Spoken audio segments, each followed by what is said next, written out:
Hello everyone and welcome back to my channel.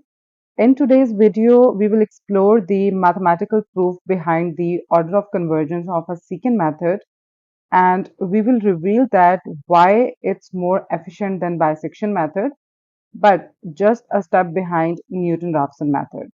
So if you are a student, researcher, or just curious about this why behind the method, this is your deep dive into theory.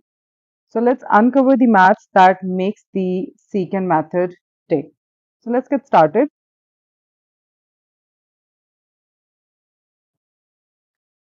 So as we know that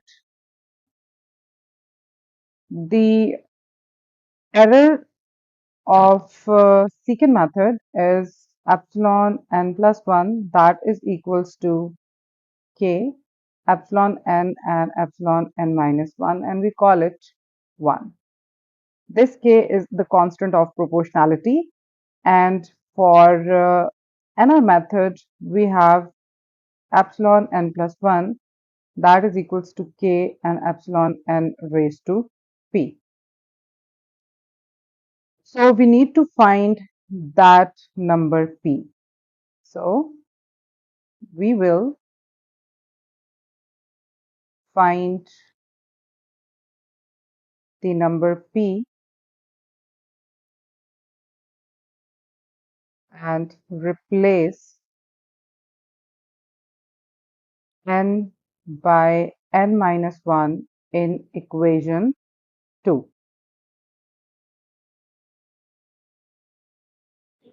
So it's become epsilon n.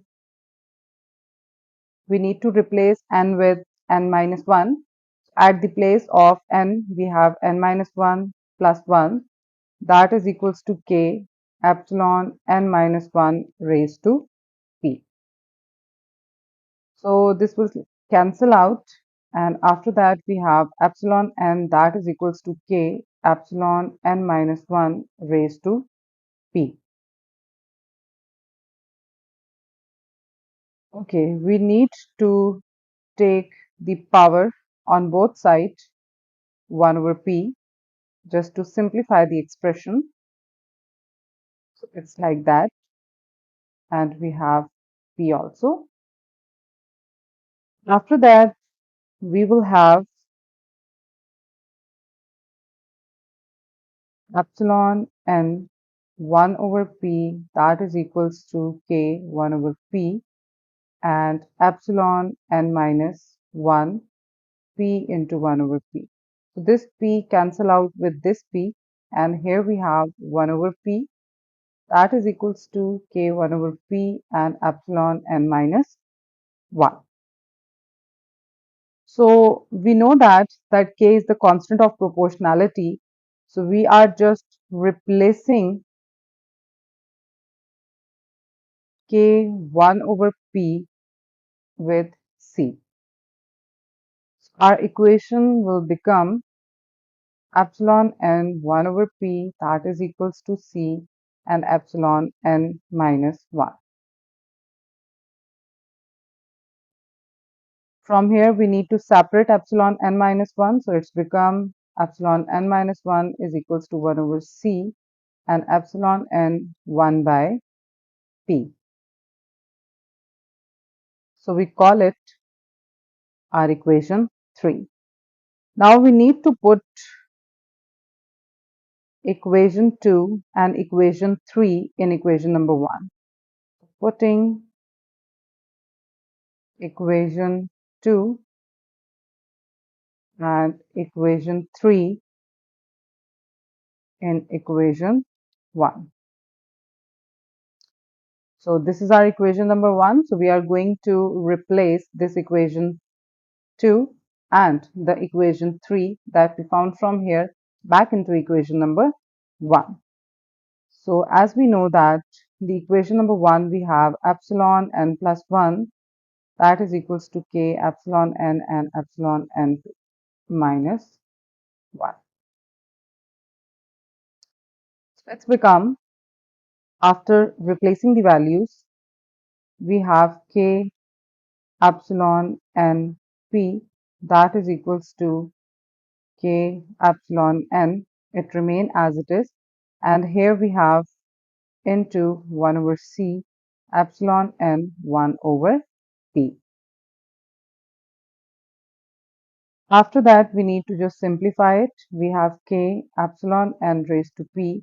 This k and this 1 over c is the constant of proportionality, so we are just compiling it together. Here we have epsilon n and epsilon 1 by p. So bases are same, so powers is going to be added. It's become k over c epsilon n 1 plus 1 over p. I'm just going to take the LCM of the powers. So we have epsilon n raised to p, that is equals to k by c epsilon n p plus 1 divided by p. After that, we are going to equate the powers.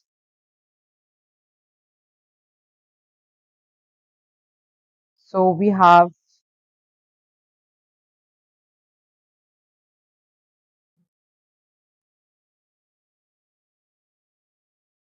p is equals to p plus 1 divided by p.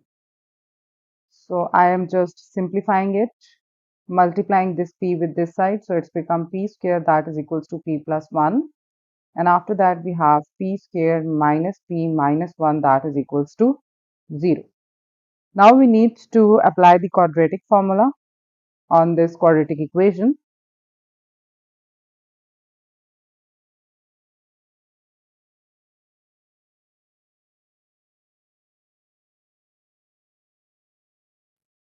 So we have the quadratic formula p is equals to minus b plus minus b square minus 4ac divided by 2a. So according to this equation, we have a is equals to 1, b is equals to minus 1, c is equals to minus 1. So we have p is equals to minus 1 plus minus 1 raised to square 4 into 1 into minus 1 divided by 2 and 1. So we need to just simplify it. P is equals to 1. This minus and minus become positive.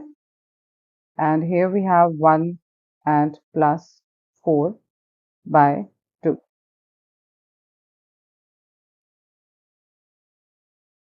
So after simplifying, we have 1 plus minus under root 5 by 2. So from here, we have two roots, 1 plus under root 5 by 2. And secondly, we have p is equals to 1 minus under root 5 by 2. And we know that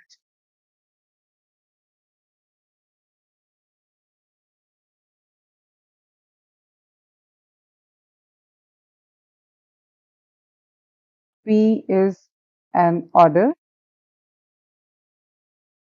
and order is always positive.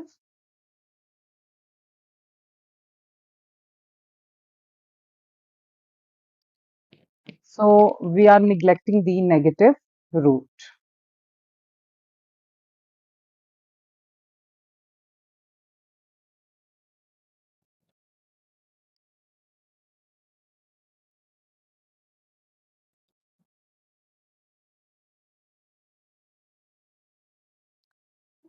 So we are just considering p is equals to 1 plus under root 5 by 2, and if we solve it and convert into a decimal, so we will get 1.618. So according to this, we say that therefore the order of convergence of secant method is 1.618. And there it is. The secant method converges with an order of approximately 1.618, the golden ratio. Not just a cool number, it's a symbol of elegant efficiency in numerical analysis. So if this proof gave you a clearer picture of convergence theory, go ahead and like, subscribe, and hit the bell icon so you're always in the loop for more math breakdowns and numerical insights. So have any questions? Drop in the comment.